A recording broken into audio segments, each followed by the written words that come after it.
ಸ್ನೇಹಿತರೆ ನಮಸ್ಕಾರ. ಕನ್ನಡ ಚಿತ್ರರಂಗದಲ್ಲಿರುವಂತಹ ಕೆಲವರು ಕಲಾವಿದರು ಕನ್ನಡ ಚಿತ್ರರಂಗವನ್ನು ಅತ್ಯಂತ ಕೀಳು ಮಟ್ಟಕ್ಕೆ ತೆಗೆದುಕೊಂಡು ಹೋಗ್ತಿದ್ದಾರೆ ಅನ್ನೋದು ಅತ್ಯಂತ ನೋವಿನ ಸಂಗತಿ. ಕನ್ನಡ ಚಿತ್ರರಂಗಕ್ಕೆ ಅದರದೇ ಆದಂತಹ ಹಿನ್ನೆಲೆ ಇದೆ. ಕನ್ನಡ ಚಿತ್ರರಂಗಕ್ಕೆ ಅದರದೇ ಆದಂತಹ ಒಂದು ಗೌರವ ಇದೆ. ಆದರೆ ಈಗ ಕನ್ನಡ ಚಲನಚಿತ್ರ ವಾಣಿಜ್ಯ ಮಂಡಳಿಗೆ ಸೇರಿದವರಾಗಿರ್ಬೋದು, ಅಥವಾ ಕನ್ನಡ ಚಲನಚಿತ್ರ ಕಲಾವಿದರಾಗಿರ್ಬೋದು, ನಿರ್ದೇಶಕರಾಗಿರ್ಬೋದು, ನಿರ್ಮಾಪಕರಾಗಿರ್ಬೋದು, ಜೊತೆಗೆ ಬೇರೆ ಬೇರೆ ವರ್ಗಗಳಲ್ಲಿ ಕೆಲಸ ಮಾಡ್ತವರು ಇರ್ಬೋದು. ಇವರು ಮಾಡ್ತಿರುವಂಥ ಕೆಲವೊಂದಷ್ಟು ವಿಚಾರಗಳಿದ್ದಾವೆ, ಅಥವಾ ಇವರು ಈ ಬಹಿರಂಗವಾಗಿ ತಮ್ಮ ವ್ಯಕ್ತಿತ್ವವನ್ನು ತಾವೇ ಬಹಿರಂಗಪಡಿಸ್ಕೊಳ್ಳೋದಿದೆಯಲ್ಲ, ಇದು ಎಲ್ಲೋ ಒಂದು ಕಡೆ ಕನ್ನಡ ಚಿತ್ರರಂಗವನ್ನು ಕೀಳು ಮಟ್ಟಕ್ಕೆ ತೆಗೆದುಕೊಂಡು ಹೋಗ್ತಿದೆಯಾ ಅನ್ನುವಂತಹ ಪ್ರಶ್ನೆ ಮೂಡುವಂತೆ ಮಾಡಿದೆ. ಅದರಲ್ಲೂ ಕೂಡ ಇತ್ತೀಚೆಗೆ ನಡೆದಂಥ ಒಂದು ಘಟನೆ ಇದೆಯಲ್ಲ, ಆ ಘಟನೆಯಲ್ಲಿ ಈ ನಿರ್ದೇಶಕ, ನಿರ್ಮಾಪಕ, ನಟ ಇವರು ವರ್ತನೆ ಮಾಡಿದಂಥ ರೀತಿಯ ಬಗ್ಗೆ ಸ್ವತಃ ಅದೇ ಸಿನಿಮಾದ ನಾಯಕಿ ಬಹಿರಂಗವಾಗಿ ತನ್ನ ಆಕ್ರೋಶವನ್ನು ಹೊರಗಡೆ ಹಾಕಿದ್ದು ಮಾತ್ರವಲ್ಲದೆ ಒಂದು ರೀತಿಯಲ್ಲಿ ಬಟ್ಟೆ ಕಟ್ಟಿ ಬಾರಿಸಿದೆಯಲ್ಲ, ಇದು ಇಂಥವ್ರಿಗೆ ಇದೇ ರೀತಿ ಉತ್ತರವನ್ನು ಕೊಡಬೇಕು ಅನ್ನೋದನ್ನು ಸಾರಿ ಸಾರಿ ಹೇಳ್ತಿದೆ. ಪ್ರಚಾರದ ಗಿಮಿಕ್ಕಿಗೋ ಅಥವಾ ಆಕೆ ಹೆಸರನ್ನು ಹಾಳು ಮಾಡಬೇಕು ಅನ್ನುವಂಥ ಕೆಟ್ಟ ಉದ್ದೇಶಕ್ಕೋ ಮಾಡಿದಂತಹ ಈ ಕೆಟ್ಟ ಕುತಂತ್ರ ಏನಿದೆ, ಇದು ಇವಾಗ ಒಂದು ರೀತಿಯಲ್ಲಿ ಬಯಲಾಗಿದೆ.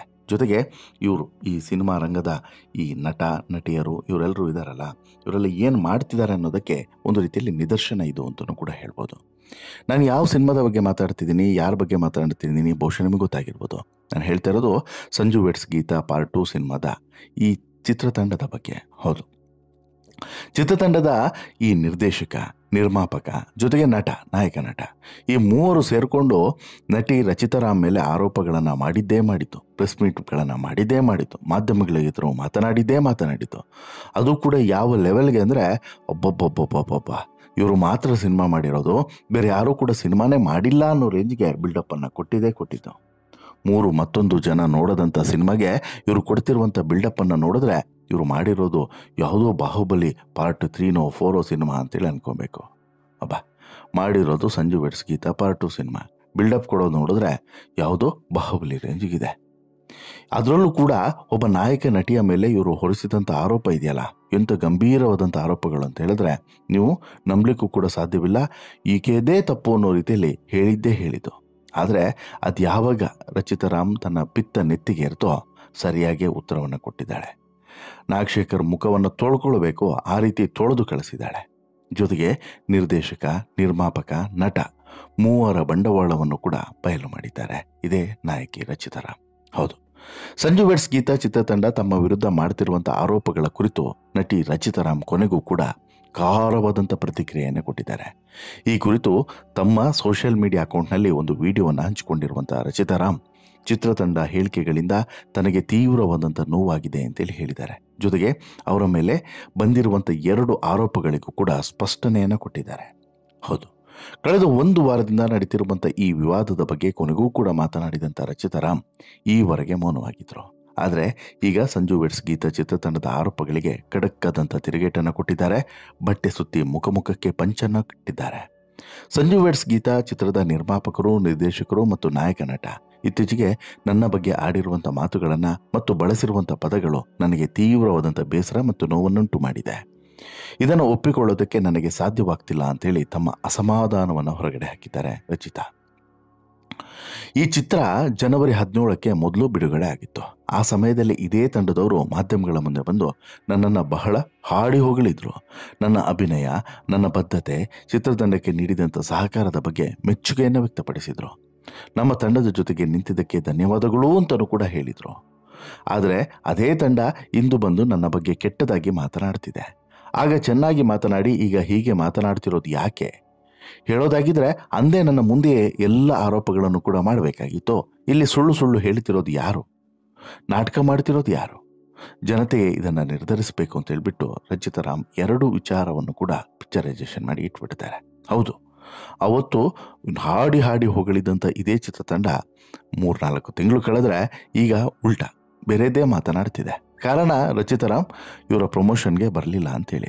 ಇವರು ವರ್ಷ ಇಡೀ ಸಿನಿಮಾವನ್ನು ರೀ-ರಿಲೀಸು ಅಂತೇಳಿ ಮಾಡ್ತಾ ಇದ್ರೆ ನಟನೋ ನಟಿಯೋ ಎಲ್ಲ ಕೆಲಸವನ್ನು ಕೂಡ ಬಿಟ್ಕೊಂಡು ಬಂದು ಇವ್ರ ಜೊತೆಗೆ ಕೂರೋಕ್ಕೆ ಸಾಧ್ಯನಾ? ಪ್ರಾಕ್ಟಿಕಲ್ ಆಗಿ ಯೋಚನೆ ಮಾಡಿ, ಸಾಧ್ಯನಾ?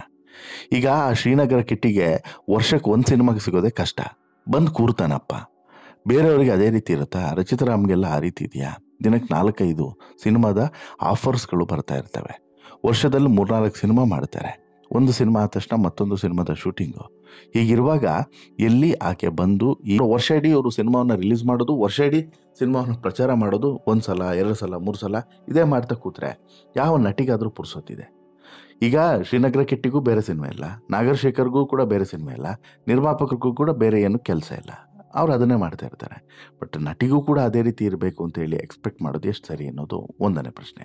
ಇದು ನಮ್ಮ ಪ್ರಶ್ನೆ. ಈಗ Sanju weds Geetha cinema shooting ಆಗುವಾಗಲೇ ನನ್ನ ಇನ್ನೊಂದು ಸಿನಿಮಾ ರಿಲೀಸ್ ಆಗೋಕ್ಕೆ ಇರುತ್ತೆ. ಅದರ ಪ್ರಮೋಷನ್ಗೆ ನನ್ನನ್ನು ಕರೆದಿದ್ರು. ಆಗ ನಾನು ಇದೇ ಶ್ರೀನಗರ ಕಿಟ್ಟಿ ಮತ್ತು ನಾಗಶೇಖರ್ ಅವರ ಬಳಿ ಕೇಳ್ಕೊಂಡಿದ್ದೆ. ಆದರೆ ಒಂದೇ ಒಂದು ದಿನ ಪ್ರಮೋಷನ್ಗೆ ಹೋಗೋದಕ್ಕೂ ಕೂಡ ಅವಕಾಶವನ್ನು ಕೊಟ್ಟಿರಲಿಲ್ಲ ಇದೇ ಇವರಿಬ್ಬರು. ಆ ಪ್ರೊಡ್ಯೂಸರ್ದು ದುಡ್ಡಲ್ವಾ, ಅವರದ್ದು ಸಿನಿಮಾ ಅಲ್ವಾ, ಆ ಚಿತ್ರದ ಪ್ರಮೋಷನ್ಗೆ ಇವರು ನನ್ನನ್ನು ಕಳಿಸಿಕೊಡ್ಲಿಲ್ಲ. ಆದರೆ ಇವತ್ತು ನಮ್ಮ ಸಿನಿಮಾದ ಪ್ರಮೋಷನ್ಗೆ ಬರ್ತಿಲ್ಲ ಅಂತ ಹೇಳ್ಬಿಟ್ಟು ಇವ್ರು ಹೇಳ್ತಿದ್ದಾರೆ. ಅಂದರೆ ಇವತ್ತು ನಾನು ನಟಿಸ್ತಿರುವಂಥ ಸಿನಿಮಾ ಪ್ರೊಡ್ಯೂಸರ್ದು ಅವ್ರ ಕತೆ ಏನಾಗತ್ತೆ? ಅಂದರೆ ಇವ್ರ ಸಿನಿಮಾ ರಿಲೀಸಿಗೆ ನಾನು ಹೋಗಬೇಕು, ಬೇರೆ ಸಿನಿಮಾದ ಪ್ರೊಡ್ಯೂಸರ್ ಸಿನಿಮಾಕ್ಕೆ ಅಥವಾ ಬೇರೆ ಸಿನಿಮಾದ ಪ್ರೊಡ್ಯೂಸರ್ ಏನಾದರೂ ಈಗ ಅವ್ನು ಪ್ರೊಡ್ಯೂಸ್ ಮಾಡಿದ್ದಾನೆ, ಅವ್ನು ಕಾಸು ಕೊಟ್ಟಿದ್ದಾನೆ ಅಂತ ಹೇಳಿದ್ರೆ ಆ ಸಿನಿಮಾದ ಪ್ರಮೋಷನ್ಗೆ ನಾನು ಹೋಗಬಾರ್ದು. ಇದು ಯಾವ ಲಾಜಿಕ್ ಅನ್ನೋದು ರಚಿತಾ ಅವರ ನೈತಿಕತೆಯ ಪ್ರಶ್ನೆ. 100% ಇಂಥದ್ದೊಂದು ಪ್ರಶ್ನೆಯನ್ನು ಕೇಳಲೇಬೇಕಲ್ವಾ? ಸಂಜು ವೆಡ್ಸ್ ಗೀತಾ ಸಿನಿಮಾಕ್ಕೆ ನಾನು ಏನು ಮಾಡಬೇಕು ಅದನ್ನು ಸಂಪೂರ್ಣವಾಗಿ ಮಾಡಿದ್ದೀನಿ. ಈ ಬಾರಿ ನನಗೆ ಬೇರೆ ಸಿನಿಮಾದ ಕಮಿಟ್ಮೆಂಟ್ ಇದೆ. ಇವರು ವರ್ಷ ಇಡೀ ಸಿನಿಮಾವನ್ನು ರಿಲೀಸ್ ಮಾಡಿಕೊಂಡು ಅದಕ್ಕೆ ಪ್ರಚಾರಕ್ಕೆ ಬಾ ಅಂತ ಹೇಳಿದ್ರೆ ಸಾಧ್ಯವಿಲ್ಲ. ಅವತ್ತು ಸಂಜು ವೆಡ್ಸ್ ಗೀತಾ ಪಾರ್ಟ್ 2 ಏನು ಹೇಳಿದ್ರೋ ಅದನ್ನೇ ಈ ಬಾರಿ ಈ ಹೊಸ ಸಿನಿಮಾದ ನಿರ್ದೇಶಕರು ಹೇಳ್ತಿದ್ದಾರೆ. ಸಾರಿ ರಚಿತಾ, ನಮ್ಮ ಸಿನಿಮಾಗೆ ಡೇಟ್ಸ್ ಕೊಟ್ಟಿದ್ದೀರಾ, ನಾವು ಸಿನಿಮಾ ಮುಗಿಸ್ಬೇಕಾಗಿದೆ ಅಂತೇಳಿ ಹೇಳ್ತಾ ಇದ್ದಾರೆ. ಈಗ ನೀವು ಹೇಳಿ, ತಪ್ಪು ಯಾರದ್ದು ಅಂತೇಳಿ. ನಾನು ತಪ್ಪು ಮಾಡಿದ್ದೀನಿ ಅಂತೇಳಿ ಅನಿಸುತ್ತಾ? ಅಥವಾ ನಾನು ಎಲ್ಲ ರೀತಿಯಲ್ಲೂ ಕೂಡ ಪ್ರಚಾರವನ್ನು ಮಾಡಿಕೊಟ್ಟಿದ್ದೀನಿ. ರಿಲೀಸ್ ಆಗುವಾಗ ನಾನು ಸೋಷಿಯಲ್ ಮೀಡಿಯಾದಲ್ಲೂ ಕೂಡ ಪ್ರಮೋಟನ್ನು ಮಾಡಿದ್ದೀನಿ. ಇದಕ್ಕಿಂತ ಹೆಚ್ಚಿಗೆ ಏನು ಮಾಡ್ಬೋದು ಅನ್ನುವಂಥ ವಿಚಾರವನ್ನು ಇಲ್ಲಿ ಸ್ಪಷ್ಟವಾಗಿ ರಚಿತಾ ಹೇಳ್ತಾರೆ. ಇನ್ನು ಉಪ್ಪಿ ಸಿನಿಮಾಕ್ಕಾಗಿಯೂ ಕೂಡ ಏನು ಹಣ ಪಡೆದಿದ್ರು ಅನ್ನೋಂಥ ಆರೋಪ ಇದೆ. ಇದರ ಬಗ್ಗೆ ಆಕೆ ಏನೂ ಕೂಡ ಹೆಚ್ಚಿಗೆ ಮಾತಾಡಲಿಲ್ಲ. ಸಾರಾ ಗೋವಿಂದು ಸರ್ ಮಾತಾಡಬಾರ್ದು, ನಾನು ನೋಡ್ಕೊಳ್ತೀನಿ ಅಂತೇಳಿ ಹೇಳಿದ್ದಾರೆ. So that I respect him, so that ನಾನು ಮಾತಾಡೋದಿಲ್ಲ ಅಂತೇಳಿ ಹೇಳಿ ಅದನ್ನು ಅಲ್ಲಿಗೆ ಬಿಡ್ತಾರೆ. ಆದರೆ ಕೊನೆಯದಾಗಿ ರಚಿತಾ ಒಂದು ಮಾತು ಹೇಳ್ತಾರೆ. ಈ ಮಾತನ್ನು ಕೇಳಿದ ಮೇಲೂ ಕೂಡ ಇಲ್ಲಿ ಶ್ರೀನಗರ ಕಿಟ್ಟಿ ಮತ್ತು ನಾಗಶೇಖರು ಹಾಗೆಯೇ ಈ ಸಿನಿಮಾದ ಸಂಜು ವೆಡ್ಸ್ ಗೀತಾ ಪಾರ್ಟ್ 2 ಸಿನಿಮಾದ ನಿರ್ಮಾಪಕರು ಮುಖವನ್ನು ತೊಳ್ಕೊಂಡಿದ್ದಿಲ್ಲ ಅಂತ ಹೇಳಿದ್ರೆ ಬಹುಶಃ ಈ ಮಾತನ್ನು ಕೇಳಿ ಮುಖವನ್ನು ತೊಳ್ಕೊಂಡು ಬರಬೇಕಾಗುತ್ತೆ. ಏನು ಫ್ಯಾನ್ಸ್ ಬಗ್ಗೆ ಭಾವನಾತ್ಮಕವಾಗಿ ಮಾತನಾಡಿದಂಥ ರಚಿತಾರಾಮ್ ತಪ್ಪು ಮಾಡಿದರೆ ಚಿಕ್ಕ ಮಕ್ಕಳಿಗೆ ಕಾಲಿಗೆ ಬಿದ್ದಾದರೂ ನಾನು ಕ್ಷಮೆಯನ್ನು ಕೇಳೋಕ್ಕೆ ಸಿದ್ಧ. ತಪ್ಪು ಮಾಡಿದರೆ, ಆದರೆ ನಾನು ತಪ್ಪು ಮಾಡಿಲ್ಲ ಅಂತ ಹೇಳಿದರೆ ದೇವರು ಬಂದು ಹೇಳಿದ್ರು ಕೂಡ ನಾನು ಕ್ಷಮೆಯನ್ನು ಕೇಳೋದಿಲ್ಲ. ಎಲ್ಲ ವಿವಾದಗಳಿಂದ ನನ್ನ ಅಭಿಮಾನಿಗಳಿಗೆ ನೋವಾಗಿದ್ದರೆ ನಾನು ಅವರಿಗೆ ಮಾತ್ರ ಕ್ಷಮೆಯನ್ನು ಕೇಳ್ತೀನಿ, ಬೇರೆಯವರಿಗೆಲ್ಲ. ನಿಮ್ಮ ಪ್ರೀತಿ ಆಶೀರ್ವಾದ ಸದಾ ನನ್ನ ಮೇಲೆ ಹೀಗೆ ಇರಲಿ ಅಂತೇಳ್ಬಿಟ್ಟು ಸುದೀರ್ಘವಾದಂಥ ಒಂದು ವಿಡಿಯೋವನ್ನು ಹಾಕಿ ಇಲ್ಲಿ ಸಾಕಷ್ಟು ಪ್ರಶ್ನೆಗಳಿಗೆ ಮತ್ತಷ್ಟು ಪ್ರಶ್ನೆಗಳನ್ನು ಸೃಷ್ಟಿ ಮಾಡಿ ಕೇಳ್ತಾರೆ.